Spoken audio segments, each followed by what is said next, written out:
નમસ્કાર. આજે આપણે વૈદિક ગણિતમાં પૂરકના આધારે ગણતરી કેવી રીતે કરાય તેની સમજૂતી મેળવીશું. સૌપ્રથમ પૂરક કોને કહેવાય? તો કે એવી બે સંખ્યા કે જેનો આપણે પૂરક લીધો હોય તેનો સરવાળો તે સંખ્યા મળતી હોય.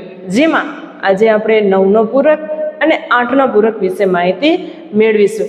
તો 9ના પૂરકની ગણતરી આપણે આ રીતે કરીશું, જેમાં એકનો પૂરક થશે 9ના આધારે જવાનું છે. એટલે એકમાં કેટલા ઉમેરીએ તો 9 થાય? તો કે 8. એનો અર્થ થાય છે કે એકનો 9ના આધારે પૂરક થશે 8. તેવી જ રીતના 2નો થશે 7, 3નો થશે 6, 4નો થશે 5, 5નો થશે 4, 6નો થશે 3, 7નો થશે 2, 8નો થશે 1 અને 9નો થશે 0. આ રીતે આપણે 9ના પૂરકની ગણતરી આ સંખ્યા મુજબ કરી શકીએ છીએ.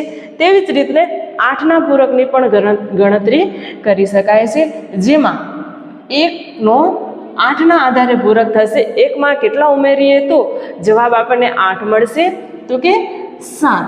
તો એકનો 8ના આધારે પૂરક થશે 7, 2નો થશે 6, 3નો થશે 5, 4નો થશે 4, 5નો થશે 3, 6નો થશે 2, 7નો થશે 1 અને 8નો થશે 0. આવી રીતે પૂરક આધારિત ગણતરીની મદદથી આપણે વિવિધ પ્રકારના ગુણાકાર પણ કરી શકીએ છીએ.